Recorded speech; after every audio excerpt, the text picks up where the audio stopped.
Halo Mas, jadi saya kan kemarin udah bilang ya kalau misalnya kita tuh butuh aplikasi buat membantu pelayanan masyarakat. Bisa dikerjain kan? Oh iya bisa Pak. Saya udah jelas kok dari penjelasan Bapak kemarin. Jadi saya seperti aplikasi biasa ya Pak ya.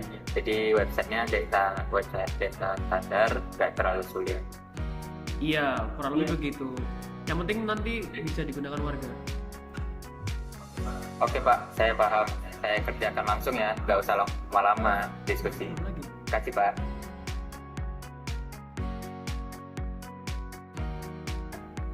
Loh Mas, ini aplikasinya kok cuma profil desa dan galeri foto. Mana fitur pelayanan surat online yang saya maksud? Kemarin Bapak cuma bilang aplikasi desa, saya tidak sebutkan soal fitur layanan suratnya. Jadi ya saya buat sesuai pemahaman saya saja.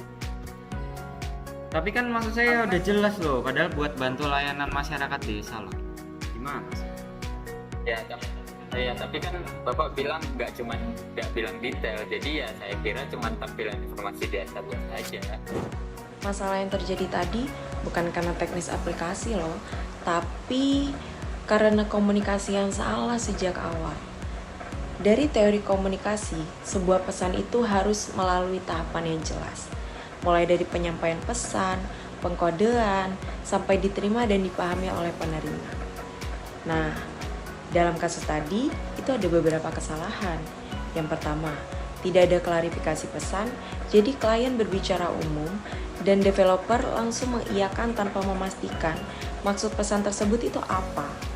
Yang kedua, asumsi sepihak. Jadi maksudnya kedua pihak itu merasa saling paham tanpa adanya umpan balik untuk memastikan pesan diterima dengan benar atau tidak.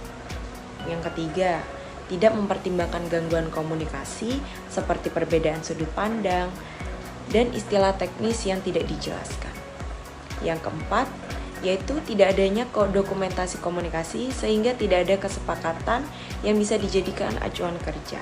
Yang terakhir, yang kelima, yaitu komunikasi profesional itu bukan sekadar mendengar lalu menjawab, tapi mencapai pemahaman yang sama melalui klarifikasi, umpan balik, dan kesepakatan.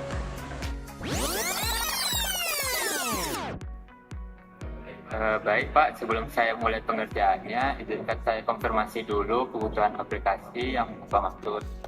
Jadi tujuan utama aplikasi ini untuk membantu pelayanan masyarakat ya Pak? Iya, betul. Oke, terus apakah fitur surat online ini diperlukan? Iya, fitur surat online ini tuh nanti jadi fitur utamanya lah.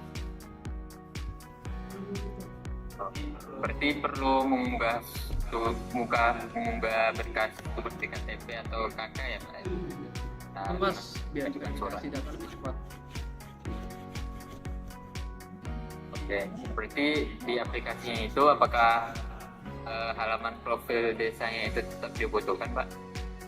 Iya sih, tapi nanti jangan panjang-panjang. Jadi ya pendek-pendek aja tapi ringkas gitu loh, biar informatif juga. Oke, berarti kalau untuk terkait berita dan pengumuman desa gitu, apakah perlu dimasukkan di Betul aplikasi? Mas, biar warga dapat info terbaru. Oke, berarti untuk progresnya itu Bapak lebih prefer laporan mingguan atau per fitur selesai ya Pak ya? Saya sih lebih prefer ke arah laporan mingguan sih. Soalnya ditambah juga update yang cepat kalau ada fitur selesai gitu loh.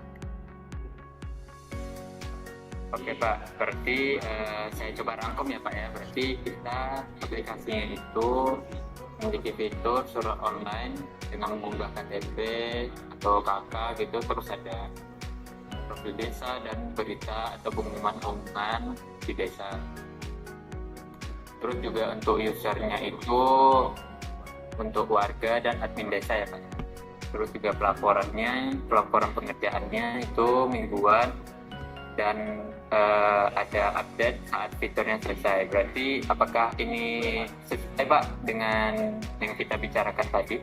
Ya udah aman Pak, sesuai Pak. Jadi sekarang cara komunikasinya juga udah jelas, jadi ya bisa dilanjutin sih. Oke, siap Pak. Saya kirim dokumen ringkasannya kebutuhan hari ini. Jadi mulai jadwal progres mingguan kita mulai dari pekan ini ya Pak ya. Iya. Oke, terima kasih Pak. Nah, dari dua versi komunikasi tadi, kita belajar bahwa permasalahan dalam dunia kerja profesional itu bukan hanya tentang kurangnya kemampuan dalam bidang teknis aja loh, tapi komunikasi yang tidak efektif itu juga jadi masalah. Dalam dunia teknologi informasi, komunikasi itu bukan hanya tentang kemampuan dalam berbicara, tapi komunikasi itu tentang memahami kebutuhan, menyamakan persepsi, dan membangun kerjasama. Itu sebabnya komunikasi itu masuk dalam kompetensi profesional teknologi informasi bersama dengan etika dan tanggung jawab kerja. Komunikasi profesional itu sendiri selalu melibatkan 3 hal. Yang pertama, kejelasan dalam menyampaikan informasi dengan tidak bertele-tele atau tidak multitafsir. Yang kedua, etika dengan menghormati lawan bicara, jangan memotong, dan jangan berasumsi. Yang ketiga, koordinasi untuk membangun kesepakatan dan dokumentasi komunikasi yang jelas. Karena pada akhirnya, teknologi itu dibuat dengan logika, tapi berhasil karena komunikasi.